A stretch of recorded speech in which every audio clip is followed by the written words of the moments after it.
देखिए, आदरणीय प्रधानमंत्री जी का मार्गदर्शन, उनकी प्रेरणा, राष्ट्रीय अध्यक्ष जी और माननीय गृह मंत्री जी के नेतृत्व में भारतीय जनता पार्टी ने जो अपनी रणनीति तय की, एक एक कार्यकर्ता की मेहनत का ही परिणाम है कि हम लोगों ने देश की सबसे बड़ी आबादी के राज्य को कोरोना से पूरी तरह नियंत्रित करने में भी सफलता प्राप्त की है।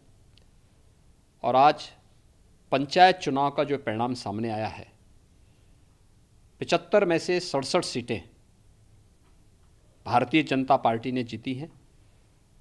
और ये परिणाम सामने आ गया है कि जो ट्रेंड प्रदेश की जनता ने आदरणीय प्रधानमंत्री जी के नेतृत्व में 2014 में उत्तर प्रदेश के अंदर रखी थी, 2014, 2017, 2019 वही 2022 में भी रहेगी, इसमें कोई संदेह नहीं होना चाहिए। आज की इस जीत के लिए मैं भारतीय जनता पार्टी के सभी कार्यकर्ताओं को हृदय से बधाई देता हूं। जितने भी नवनिर्वाचित जिला पंचायत के अध्यक्ष हैं, उन सब का हृदय से अभिनंदन करता हूं। भारतीय जनता पार्टी के जिले की टीम को, क्षेत्र की टीम को और प्रदेश की टीम को भी अभिनंदन करता हूं, जिन्होंने मेहनत करके अच्छी रणनीति के तहत इस कार्यक्रम को आगे बढ़ाया है। और मैं प्रशासन को धन्यवाद देता हूं कि शांतिपूर्ण तरीके से प्रदेश के अंदर पंचायत चुनाव का ये दौर बहुत शांतिपूर्ण तरीके से संपन्न हुआ है। उत्तर प्रदेश ने 2017 के बाद से कानून व्यवस्था और शांति और सुरक्षा का जो एक मानक स्थापित किया है, आज पंचायत चुनाव का एक बहुत महत्वपूर्ण दौर संपन्न हुआ है। सचमुच प्रशासन और पुलिस की इस बेहतरीन भूमिका के लिए मैं उन सभी को भी हृदय से बधाई देता हूं, अपनी शुभकामनाएं देता हूं। सर, आप प्रशासन को धन्यवाद दे रहे हैं, लेकिन विपक्ष खासकर समाजवादी पार्टी अखिलेश यादव जी ने आरोप लगाया है कि सरकार ने प्रशासन के बल पे, अधिकारियों के बल पे जो है ये चुनाव जीता है। देखिए, दो चीजें साफ हैं। अगर हम लोकसभा चुनाव जीतते हैं या विधानसभा चुनाव जीतते हैं तब ईवीएम पे आता है। तब उन्होंने मांग की थी कि बैलेट पेपर से चुनाव होने चाहिए। इस बार बैलेट पेपर से चुनाव है तो अब वो प्रशासन पे आरोप लगाने लग गए।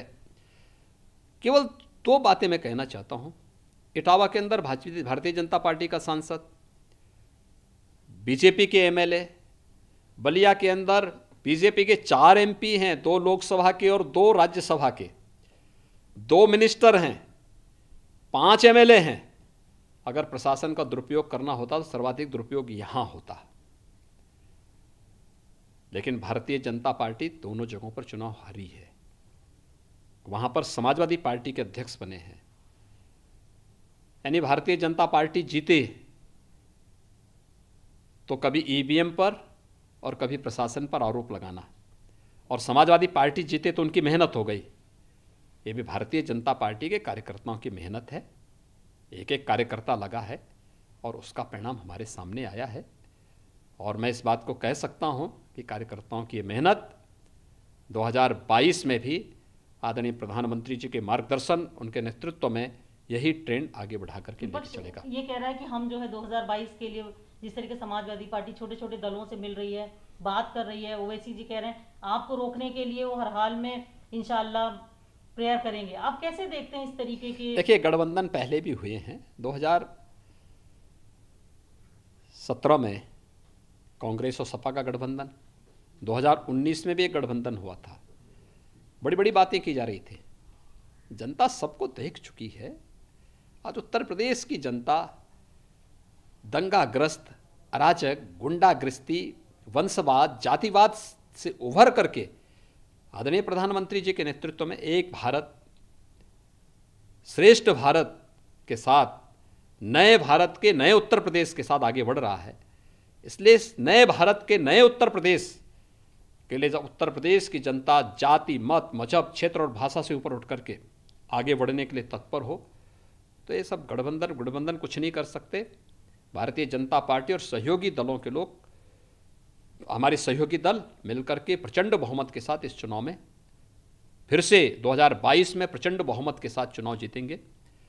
हमारे राष्ट्रीय नेतृत्व ने 300 प्लस का लक्ष्य हमारे सामने रखा है।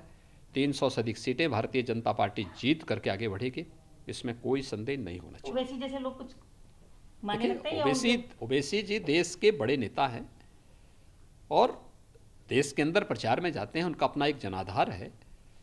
अगर उन्होंने भारतीय जनता पार्टी को चैलेंज किया तो भारतीय जनता पार्टी का कार्यकर्ता उनके चैलेंज को स्वीकार करता है।